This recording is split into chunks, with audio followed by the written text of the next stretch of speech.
오늘이 2020년도 송년주일입니다. 참 세월이 빨라서 엊그저께 시작한 것 같은데 벌써 1년이 지나갔습니다. 이렇게 1년이 끝나듯이 언젠가는 우리의 인생도 다 끝나서 하나님 앞에 갈 날이 있겠구나, 이런 생각을 해보면서 오늘 송년주를 맞이해서 여러분들에게 무슨 말씀 증거할까 하다가 믿음의 선열들, 우리가 성경을 보면 믿음의 선열들이 이제 돌아가시기 전에 인생을 마감할 때 어떤 말들을 했는가, 이런 것들을 통해서 1년을 결산해 보고자 합니다. 많은 사람들이 있지만 가운데 세 사람의 말씀만 좀 말씀을 전하도록 하겠습니다. 첫째, 요셉입니다. 요셉은 애굽의 총리로 살았어요. 애굽이란 나라는 그 당시에 가장 절대적인 권력을 가진 그런 나라입니다. 거기에 총리하면 모든 영광, 존귀, 부귀를 다 가진 이 세상에서 가장 성공한 삶을 사는 이러한 사람입니다. 그러한 요셉이 돌아가실 때 어떤 얘기를 했느냐면요, 이렇게 표현했습니다. 스크린 보시죠. 창세기 50장 25절에 보면 요셉이 또 이스라엘 자손에게 맹세시켜 이르기를, 하나님이 반드시 당신들을 돌보시리니 당신들은 여기서 내 해골을 메고 올라가겠다 하였더라. 그는 돌아가시기 전에 내가 죽으면 가나안 땅에 가서 묻어달라. 내 해골을 가지고 내가 여기서 죽지만, 애굽에서 죽지만 정말 하나님이 약속한 땅이 가나안 땅이고 난 거기를 사모했다. 그래서 나중에 너희들이 애굽을 나가서 가나안 땅에 갈 때 내 해골을 가져다가 가나안 땅에 매장해 달라, 이런 유언을 남기게 됩니다. 그러니까 여러분, 그 요셉은 애굽의 총리로서 모든 영광, 부귀, 권세 다 누렸지만 그 마음속 깊은 곳에는 하나님 주신 가나안 땅을 사모하고 있었음을 알 수가 있습니다. 우리들도 마찬가지입니다. 우리도 이 땅에 살지만 우리가 영원히 돌아갈 본향하면 하나님의 나라 천국이죠. 하나님 부르시면 언젠가 우리는 천국에 가게 될 것입니다.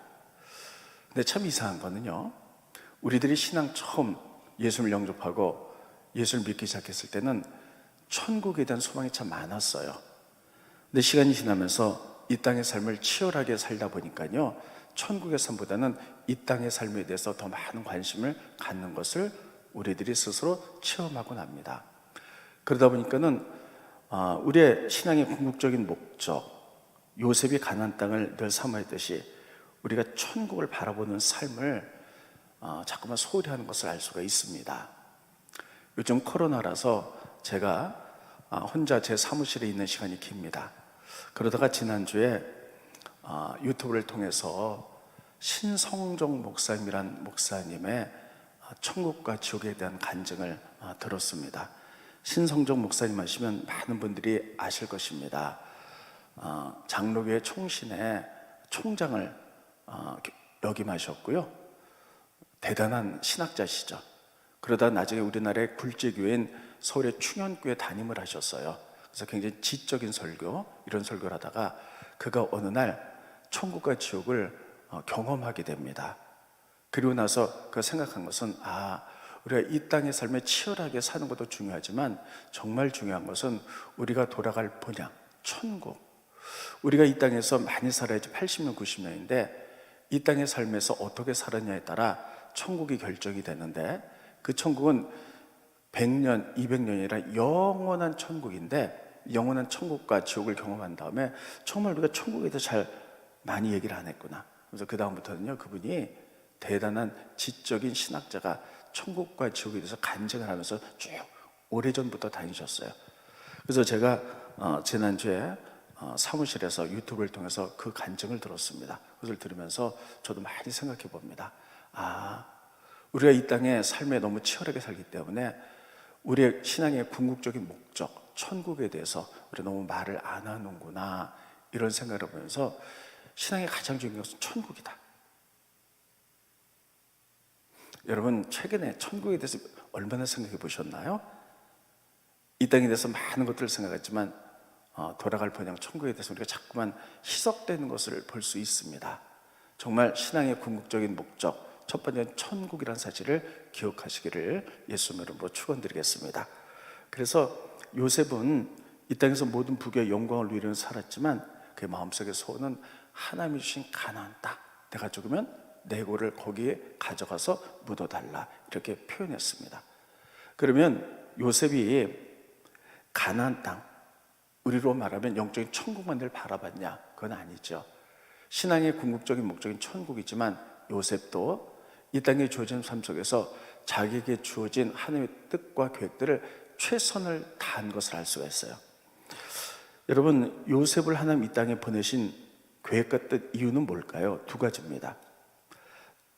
첫 번째는 이스라엘의 시족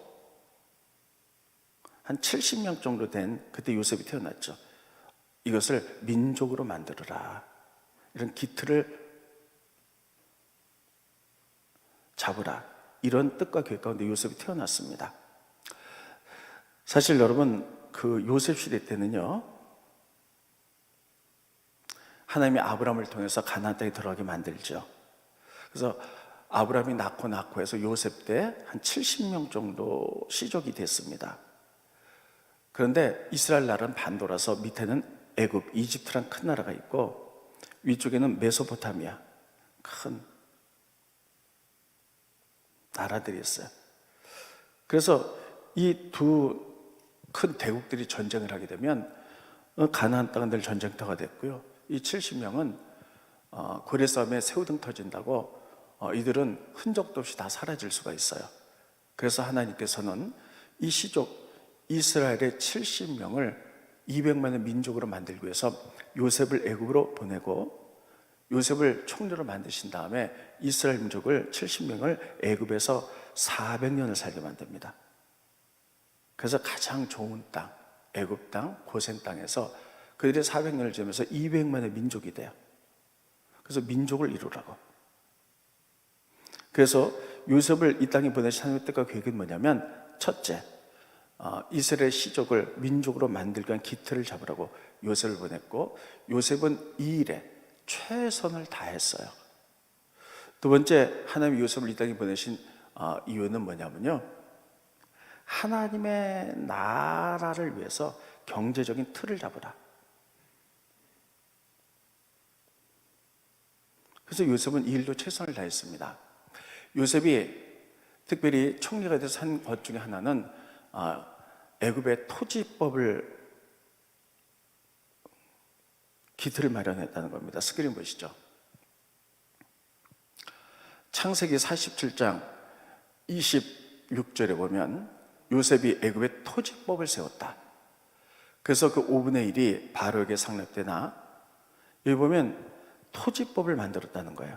그 얘기는 뭐냐면, 하나님의 뜻과 계획은 모든 사람들이 다 축복받고 평등하게 잘 살기를 원하는 것이 하나님의 나라, 하나님의 뜻이죠. 그러나 고대에는 그렇지 않았어요. 권세 있고 힘 있는 자들이 더 많은 것들을 취했고, 그래서 왕들이 있었고 귀족들과 지주들이 있었죠. 이들이 모든 권세를 가지고 땅을 차지했어요. 그래서 일반 서민들에게 땅을 빌려주고 농사를 짓게 만들고, 그 요셉 시대 때 5분의 4를 세금으로 받았어요. 토지를 빌려준 대가로. 그리고 나머지 5분의 1을 가지고 그들이 먹고 살도록. 그러니까 부자는 점점 부자가 되고 가난한 사람들은 점점 가난해질 수밖에 없는 경제 체제였죠. 근데 요셉이 이제 총리가 된 다음에 그 힘을 이용해서 하나님 나라의 경제 기틀을 마련하죠. 그래서 그 과정은 제가 여러분에게 너무나 많이 말씀드렸기 때문에 그 과정은 생략합니다. 그러니까 총리가 된 다음에 그 흉년의 기간을 통하여 모든 사람들의 토지를 다 소유하고, 그리고 그들에게 이제 이렇게 얘기합니다. 토지법을 마련하는데, 그동안에 너희가 5분의 4를 세금으로 바쳤지만 이제 너희에게 토지법 5분의 1만 바쳐라. 20% 바치고 80%는 너희들이 먹고 살아라, 이렇게 얘기하죠.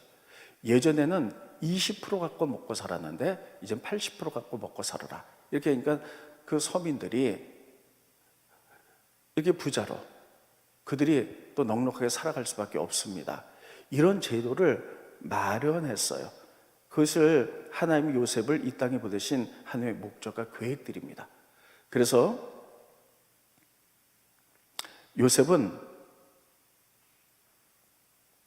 첫째, 애굽의 총리로서 부귀와 영광을 다 누렸지만 그의 마음속 깊은 곳에서는 영원한 하나님의 본향 가나안을 사모했고요. 그러나 이 땅에서도 사는 동안에 치열하게 살았어요. 그래서 자기를 보내신 하나님의 뜻과 계획들을 다 이루어드렸어요.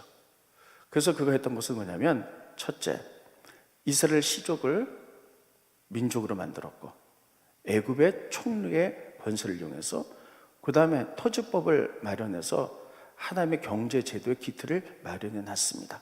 그래서 이 땅에서도 하나님의 뜻과 경륜을 다 세워서 하나님의 뜻을 이루어드렸고, 그러나 이 땅의 것이 다가 아니라 영원히 들어 하나님의 본향 가나안을 사모했던 것이에요.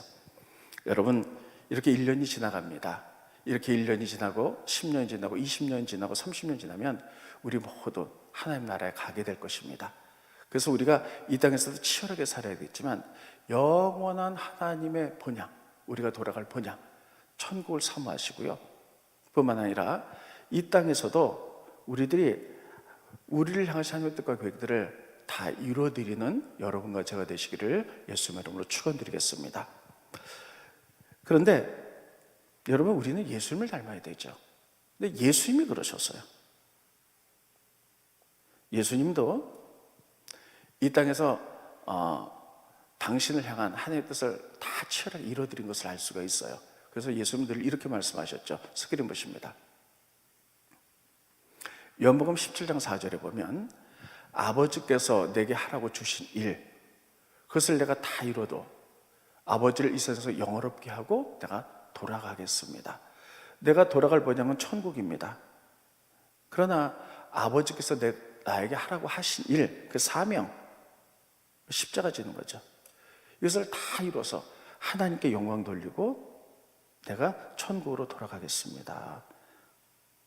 예수님은 이렇게 자기를 향하신 뜻을 치열하게 이 땅에서 다 이루어드렸어요. 그래서 이 일을 위해서 최선을 다하다가 나중에 십자가 상에서 돌아가실 때, 오늘 본문의 말씀입니다. 하늘을 향하여 이렇게 말했죠. 다 이루었다. 스크린 보십니다. 요한복음 13장 30절에 보면 예수께서 신포도주를 받으신 후에 이르시되 다 이루었다 하시고 머리를 숙이니 영혼이 떠나가시니라. 따라해 보시겠습니다. 다 이루었다. 네, 다 이루었다.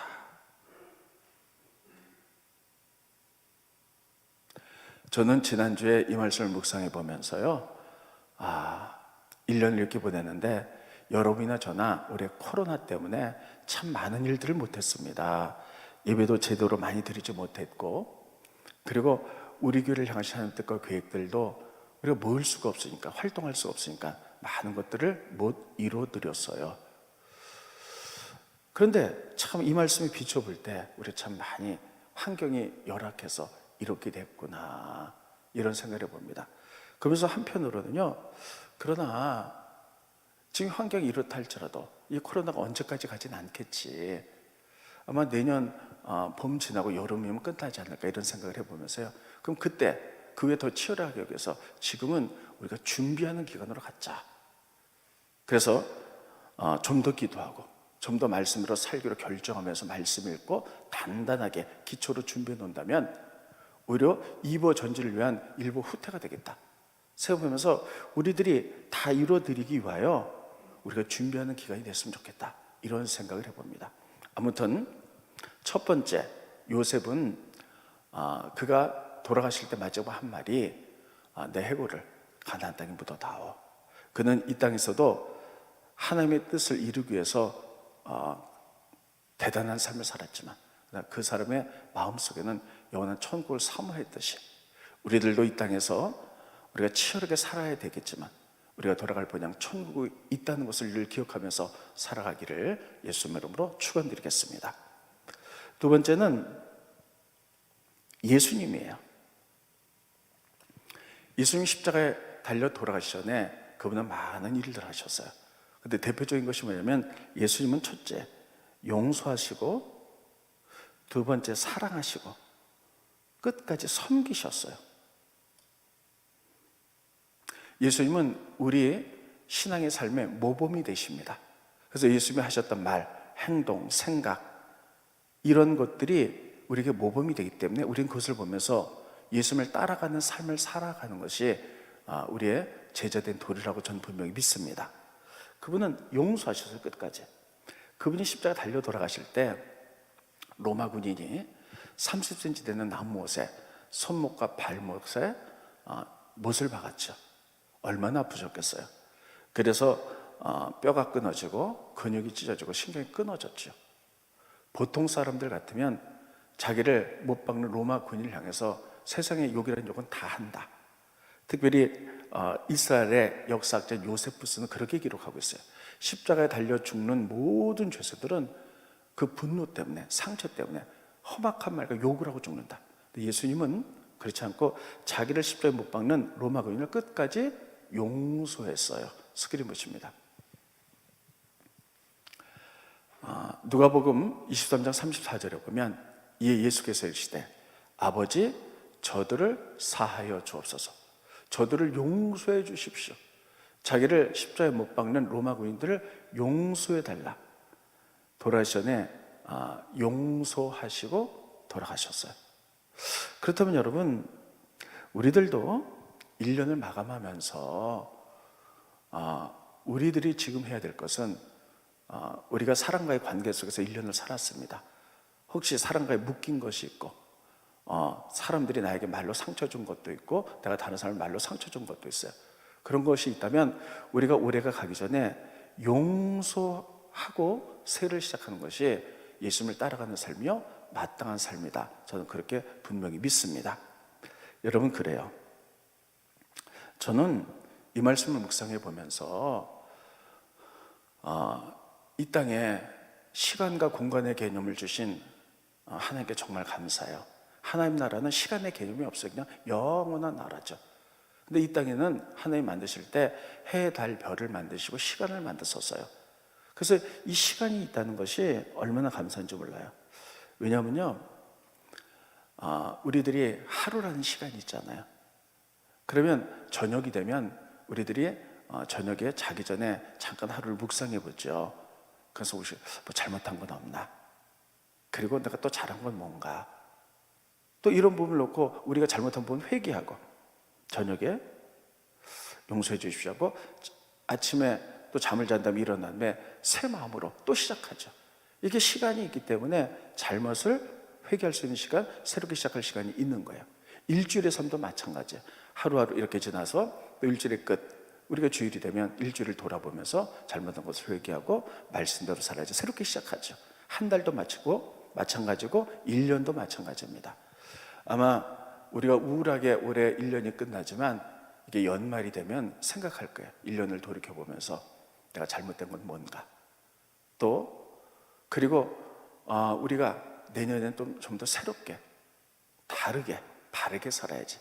그래서 많은 사람들이 지금 나라에서 가지 말라고 하지만 우리가 새해 아침 되면 막 동해에 떠오른 태양을 보러 막 가잖아요. 그것을 보면서 새롭게 살아봐야죠 하는 그런 마음을 갖기 위함이라고 저는 그렇게 생각이 듭니다. 아무튼 시간을 주신 하나님께 감사해요. 그럼 용서라는 건 뭐냐면요, 자 보세요. 2020년도가 지금 오늘 끝납니다. 2021년도가 시작됐죠. 근데 우리가 2020년 동안에 우리가 용서 못할 사건들이 있어요. 상처받은 사건들이 있어요. 사람은 관계 속에서 살아가기 때문에 가족끼리, 직장에서, 또 사업터에서 우리가 다른 사람의 말 한마디 때문에 우리가 막 상처를 받아서, 그래서 용서하지 못하면 우리가 증오 속에서 살아가죠. 미움 속에서. 근데 우리가 용서하지 못하면요, 또 새로운 한 해도 증오 속에서, 미움 속에서 살아갈 수밖에 없어요. 여러분, 우리는 새로운 한 해를 맞으면서 하나님이 우리에게 미움 속에서 이렇게 살아가라고 새해를 주시진 않았을 겁니다. 그러므로 올해 가기 전에 예수님께서 로마 군인을 용서했던 것처럼 여러분 용서하시기 바라요. 용서는 나를 위해서 하는 겁니다. 그래서 우리가 상처받은 과거는 돌이킬 수가 없어요. 그런데 미래는 얼마든지 선택할 수가 있어요. 내가 용서한다면 이 증오의 모든 것들이 끊어지고 새롭게 기쁨으로, 사랑으로 새가 시작할 수 있을 겁니다. 그래서 예수님처럼 올해가 가기 전에 여러분 용서하세요. 용서는 나를 위해서 하는 거예요. 내가 더 이상 증오와 미움 속에 삶을 살아가지 않기 위하여. 용서해야만이 미래는 기쁨과 생명에서 살아가기 위해서 나를 위해서 하는 거예요. 그럼 우리 이렇게 생각할 수 있어요. 저 여러분께 늘 말씀드렸지만 저 사람 용서해야 되는데 그 사람만 보면 아직 내가 마음이 준비가 안 돼서 내 감정 때문에 용서 못해, 이런 마음이 들 수가 있어요. 근데 여러분 우리가 기억해야 될 것은요, 용서는 감정으로 하는 게 아니에요. 따르겠습니다. 용서는 의지다. 하나님이 우리에게 지정의를 주셨잖아요. 이게 인격이잖아요. 그런데 감정으로 용서하려면 절대 용서 못해요. 그 사람이 나에게 잘못한 거를 그 잘못한 사람이 막 앞에서 알짱거리는데 어떻게 용서가 되겠어요? 근데 우리가 배운 용서는 의지적인 용서예요. 우리가 하나님께 죄를 짓고 타락했음에도 불구하고 죄를 짓고 타락한 우리가 하나님 보시기에 뭐가 그렇게 사랑스럽겠어요? 그러나 하나님은 우리를 용서하기로 결정하셨던 거예요. 이게 의지죠. 그래서 예수를 보내주시고 예수의 피값을 우리가 용서받았다면 우리는 의지적으로 용서해야 될 줄로 믿습니다. 따로 했습니다. 용서하기로 결정합니다. 용서하기로 결정하는 거예요. 용서하기로 결정합니다. 그래야만이 여러분 증오와 미움의 시간들이 다 없어지는 거고 기쁨으로 새로운 한 해를 시작할 수 있는 겁니다. 여러분 이 시간에 잠깐 눈 감아 보시겠습니다. 눈 감아 보시고요, 1년을 마감해 보면서 내가 혹시 용서할 사람은 없는가, 관계가 묶인 사람은 없는가, 있다면 우리 잠깐 이 시간에 속으로 기도해 보겠습니다. 하나님, 누구를 용서합니다. 그래서 여러분 땅에서 묶이면 하늘에서도 묶여요. 땅에서 풀려야만이 하늘에서 풀리는 거예요. 그래서 내가 먼저 풀기를 원합니다. 여러분 이 시간 잠깐 속으로 올해를 마지막 성령 예배를 드리면서 누구를 예수 이름으로 용서합니다. 내 의지적으로 용서하기로 결정합니다. 자, 우리 잠깐 기도해 보겠습니다. 할렐루야. 하나님의 은혜를 진심으로 감사함을 드립니다. 예수님이 돌아가시기 전에 용서했던 것처럼 우리도 올해를 마감하면서 우리에게 상처를 주는 사람들을 예수 이름으로 용서하기로 결정합니다. 그래서 혹시 미움과 또 증오의 세월을 살았다면 우리가 예수 이름으로 다 용서하고 이제 새로운 2020년도 미래는 기쁨으로 생명으로 새롭게 살아갈 수 있도록 도와주시옵소서. 땅에서 묶인 것들을 풀기를 원합니다. 그래서 하늘에서도 풀릴 수 있도록 도와주시고 대망의 2021년도에는 기쁨과 생명과 은혜가 위로부터 내려와서 누리며 살아가는 삶을 살아갈 수 있도록 축복하여 주시옵소서. 예수 이름으로 누구를 용서합니다. 예수 이름으로 누구를 용서로 결정합니다. 예수의 이름으로 기도합니다. 아멘. 네, 예수님이 이렇게 첫째 돌아가시기 전에 용서하셨고요, 두 번째 사랑하셨어요. 성경 보면 이렇게 쓰고 있습니다. 예수님께서 십자가 지시기 전에 그분은 이렇게 말씀하셨어요. 자기 사람들을 끝까지 사랑하셨다. 스크린 보십니다.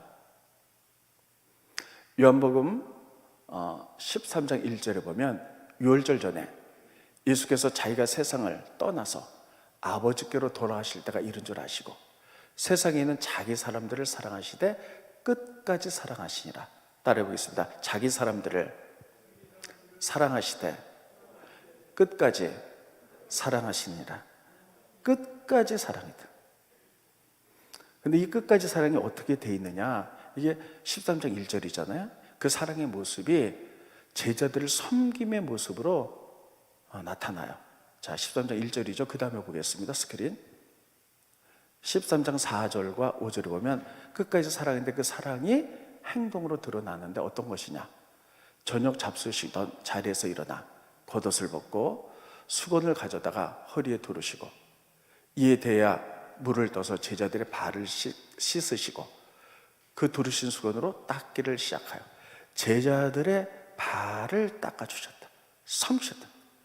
발이라는 것은 사람의 신체 가운데 가장 냄새나고 더러운 곳이 발이죠. 그 당시 이스라엘 사람들은 샌들을 신었어요. 그리고 길들은 포장되지 않았기 때문에 조금만 다니면 먼지가 풀풀 나서 발가락이 다 새까매집니다. 근데 그 냄새나고 더러운 발을 씻기셨다. 섬김, 끝까지 사랑을 이렇게 표현하셨다는 거예요. 돌아가시는 그분이 끝까지 사랑을 표현하셨다면 우리들도 마찬가지입니다. 근데 여기 사랑을 누구에게? 자기 사람들이에요. 우리들도요, 우리 가족이나 또 교회에서는 자기 속도나 남성교회나 여성교회나 또 직장 동료나 사업터에 만난 사람들, 친지나 지인들을 우리가 좀 끝까지 오래 사랑으로 표현하고 1년을 마감했으면 좋겠습니다. 사랑은요, 표현해야 돼요. 표현하지 않으면 몰라요. 제가 잊혀지지 않는 사건이 하나 있었습니다. 뭐 사건이라기까지는 그렇고요. 제가 고등학교 때 제 별명이 하도 제가 잘 웃어요. 지금도 잘 웃는 편이죠. 잘 웃어. 제가 고등학교 때 별명이 많았는데 그 중에 하나가 싱글이었어요. 하도 싱글싱글 운다 그래서. 그러니까 제 주변에 참 친구들이 많았습니다. 근데 저희 반에 아주 이렇게 혼자 이렇게 쓸쓸하게 이렇게 어떤 학생이 하나가 있었어요. 늘 혼자 외톨이 학생이 있었어요. 뭐 그런가 보다. 네, 그랬죠. 근데 졸업식 때 이제 다 모여서 사진 찍고 막 이러잖아요. 근데 그 친구가 저를 왔어요. 그래서 나보고 사진 한 장 찍자는 거예요. 그래서 사진 찍자. 그래서 찍더니 그 친구가 나한테 이런 얘기를 했습니다. 근데 잊혀지지 않아요. 내가 너랑, 그러니까 나랑 굉장히 친구로서 좋게 지내고 싶었다는 거예요. 그러니까 근데 내 주변 친구가 많은데 자기가 뚫고 들어올 자리가 없었다는 거예요. 그래서 그냥 맨날 바라만 봤다는 거예요. 그런데 마지막으로 용기 내서 졸업하면 이제 가는 대학도 다르고 다 다르니까 이제 뭐 언제 만날지 모르서 내가 용기 내서 말하는데 친해지고 싶었다. 내가 너를 좋아했다. 마지막으로 사진 한 장 찍자. 사진 한 장 찍었어요. 그래서 졸업하고 나서 한 번도 못 만났어요. 그래서 지금 생각해 보니까 이 친구가 평상시에 그냥 제가 아무리 친구가 많다 할지라도 와서 나 너랑 친하고 싶다. 같이 친구하자. 이렇게 표현했다면 자연스럽게 친구가 될 수 있었을 거예요. 근데 내 주변에 친구가 많으니까 그 친구 사이에 들어오지 못하고 표현도 못하고 있으니까 그 친구가 나를 친구 삼고자 하는 것들을 난 전혀 알지를 못했지요.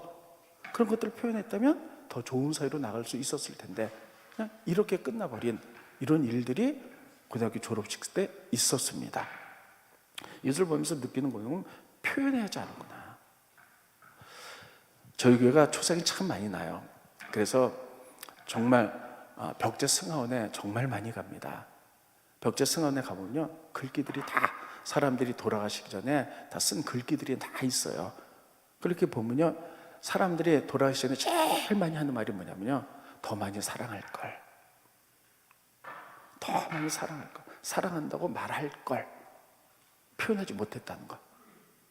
이게 너무 후회스럽다. 거의 다 공통적으로 그렇게 얘기를 해요. 여러분, 사랑하는 가족들한테, 지인들에게, 동료들에게 내가 정말 너 사랑한다, 이런 말을 우리는 언제 해봤을까요? 또 그런 사람들에게 우리가 그 사랑을 표현하는 것들을 언제 해봤을까요? 근데 예수님께서는 돌아가시기 전에 자기 사람들, 주변 사람 끝까지 사랑하는데 그것을 표현했다는 거예요. 그래서 발을 씻겨주고 이렇게 했다는 거예요. 그래서 사랑은 참 표현이다, 이런 생각을 두고요. 또 많은 사람들이 이렇게 얘기를 해요. 사랑을 받기 원하지 사랑을 먼저 주려고 하잖아요. 근데 심리학에 보면요, 이렇게 돼 있어요. 사람들의 마음이 있잖아요. 근데 사람들의 마음이 이래요. 먼저 내가 있고 너가 있어요. 그럼 내가 먼저 그 사람의 마음을 사랑으로 채워주는 거예요. 채워주면요, 이 사람의 사랑이 풍성하면요, 자연히 채워지도록 돼 있어요. 이게 사람의 심리거든요. 먼저 채워주는 거예요. 그래서 이 사람의 마음이 사랑이 흡족하면 그 넘치는 걸 채워주도록 돼 있어요. 근데 많은 사람들이 먼저 표현하고 채워주지 않겠고 채워주기를 바라기 때문에 표현하지 않고 이렇게 살아가는 거예요. 그래서 저 사람이 나를 사랑하는데 표현하지 않으니까 모르고. 또 아이들은 이러죠. 부모님한테 엄마 아빠가 나에게 해줄 게 뭐 있어? 막 이렇게 막 섭섭하게 이렇게 부모님이 생각할 때도 있어요. 아빠가 너 사랑했다, 엄마가 너 사랑했다 표현하지 않으니까요, 애들은 모르는 거예요. 이런 것들을 보면서 우리들이 올해 가기 전에 우리가 새로운 따뜻하고 또 희망의 2021년을 맞기 위해서는 예수님이 돌아가시기 전에 했던 것처럼 우리가 용서하고, 그래서 미래는 증오가 아니라 사랑의 또 비전의 삶을 선택할 수 있는 거고요. 두 번째는 사랑을 표현함으로 말미암아 더 따뜻하고 행복한 삶을 살아가게 될 줄로 믿습니다. 그래서 여러분, 올해 며칠 안 남았잖아요. 내 주변의 사람들에게 혹시 내가 표현이 서툴렀다면 우리가 카톡으로 문자하는 것도 괜찮고 또 전화하는 것도 괜찮고, 그래서 당신이 있어서 정말 내가 행복합니다, 사랑하고 축복합니다, 이런 문자들을 한번 보내면서 1년을 마감하면 어떨까? 예수님 닮아가는 삶, 저는 이게 참 필요하다고 이렇게 생각합니다. 마지막으로 세 번째, 여호수아예요. 여호수아의 삶은 어떤 삶이었냐면, 여러분, 사람마다 시대에 따라서 또 같은 시대라 할지라도 사람마다 주신 사명이 다 달라요. 자, 보세요. 하나님이 요셉을 통해서 이스라엘 민족을 애굽에서 민족으로 만들었잖아요. 이게 요셉의 사명이었어요. 그런 민족이 나와서 출애굽해서 가나안 땅에 들어가야 되잖아요. 근데 가나안 땅 들어가기까지 이스라엘 민족을 이끌어가는 것, 광야 생활, 이게 모세의 사명이었어요. 모세는 거기까지예요.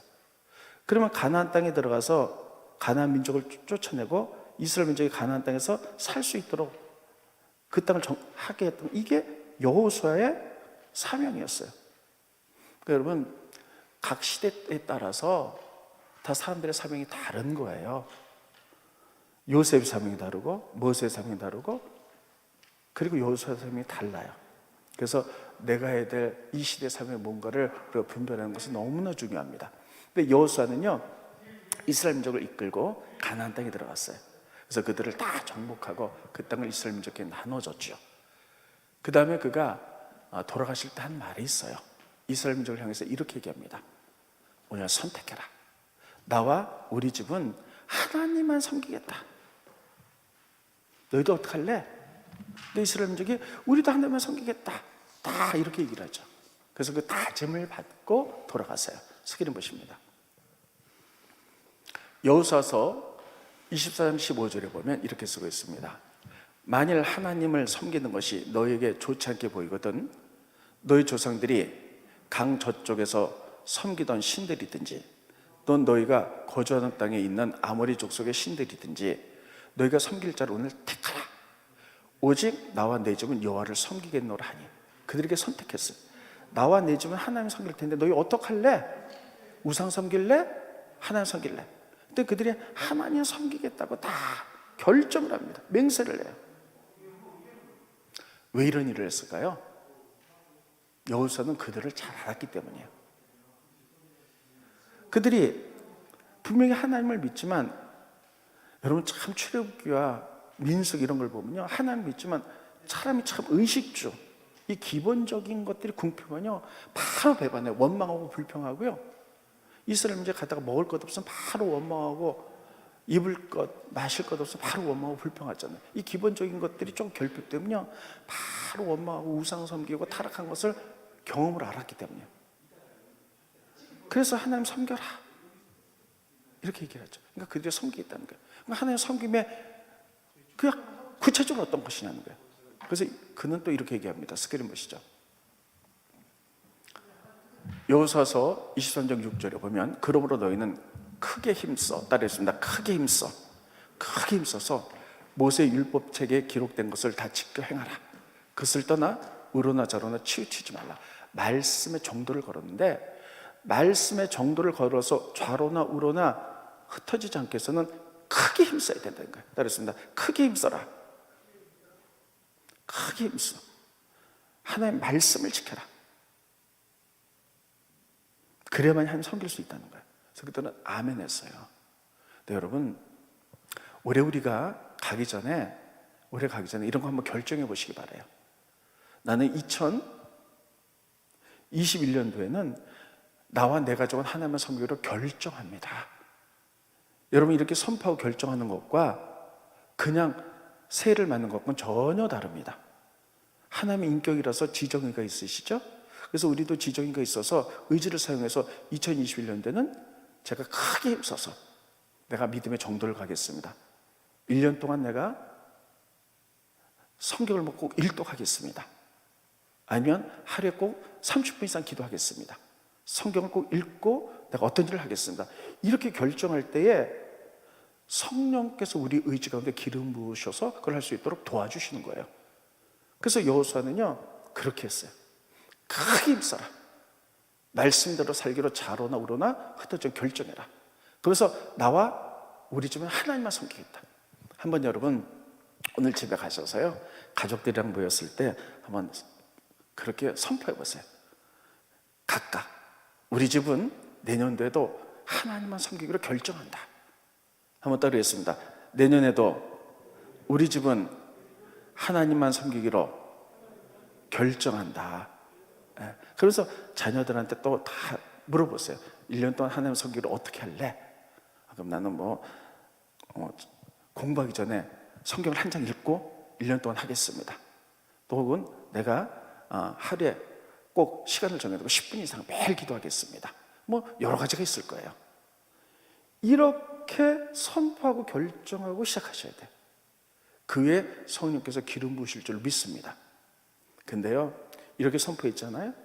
그리고 그들이 이렇게 하기로 했잖아요. 그런데 이스라엘 연약함이 어떻게 다 드러납니다. 여기서 죽고 나니까요. 그래서 죽고 나잖아요. 바로 그들이 타락해버려요. 그래서 다 우상을 섬겼다. 사사기에 그렇게 나옵니다. 스크린 보시죠. 사사기 2장 8절부터 보겠습니다.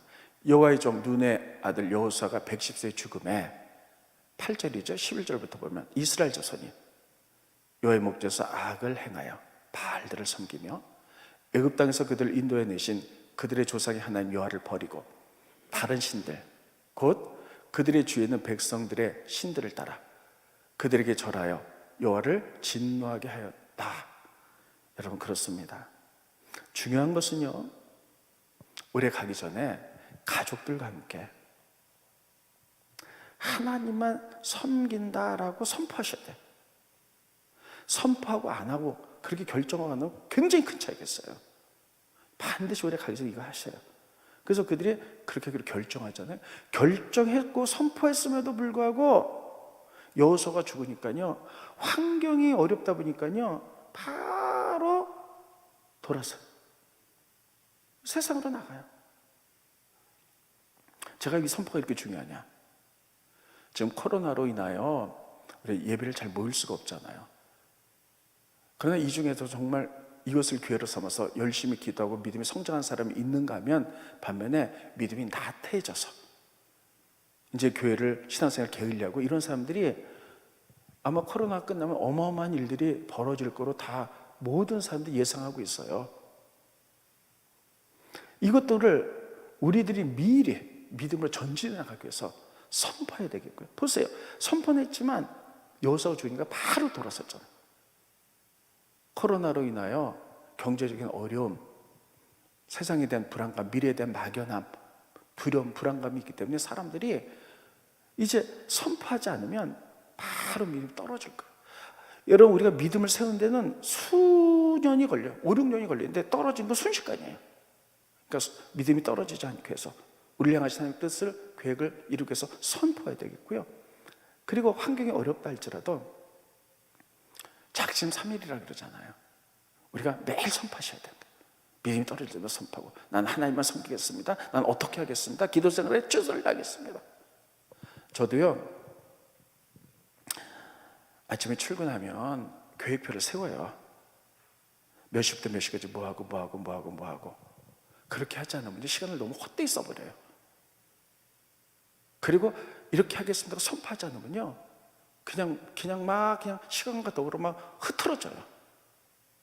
그렇기 때문에 우리가 조직 이 미래에 대한 불안함, 코로나 때문에 예배 드리지 못함 때문에 선포하지 않으면 믿음이 그동안에 우리가 자녀들과 우리의 믿음을 세워서 얼마나 많은 세월을 공을 들였는데 순식간에 무너져요. 그냥 선포하고 또 떨어질 것 같으면 환경이 그렇다 할지라도 또 선포하고 또 선포하고 또 선포해서 믿음이 전진해 나가는 21년도 되시기를 예수님 이름으로 축원드리겠습니다. 그래서 여러분 계속 가족들 오늘 연말에 모이잖아요. 그래서 선포하세요. 하나님만 우리는 섬길 거야. 너 1년 동안 어떻게 할래? 그래서 그들 결정 놓고 기도한다면 성령께서 도우셔서 믿음이 계속 성장해 나갈 줄로 분명히 믿습니다. 기도하겠습니다. 고마우신 주님, 은혜를 감사함을 드립니다. 오늘 1년을 마감하는 송년주일에 특별히 이렇게 인생이 10년, 20년 지나서 우리의 삶이 끝날 줄로 믿으며 이제 삶이 끝날 때에 믿음의 선열들이 어떤 일과 행동을 했는가, 말들을 했는가를 보면서 우리가 따라가기 원합니다. 특별히 요셉을 보면서 이 땅의 애굽에 이제 총리로서 많은 권세 영광을 누렸지만 그의 마음속에는 가난을 바라봤듯이 우리들도 영원한 천국을 잊지 않도록 도와주시고, 그러나 이 땅에서도 치열하게 살아가며 또 대망의 기쁨과 생명과 은혜의 2021년도를 맞이하기 위해서 예수님처럼 용서하게 하게 하시고 사랑으로 표현하여서 기쁨의 2021년도를 맞을 수 있도록 도와주시고, 또 여호수아처럼 돌아가시잖아요. 나와 내 집은 하나님만 섬기겠다 결정하고 선포했던 것처럼 우리가 그렇게 결정하고 선포하고 기도하고 나가서 2021년도에는 믿음이 계속 성장해 나가는 한 해가 될 수 있도록 축복하여 주시옵소서. 예수님의 이름으로 기도하옵나이다. 아멘.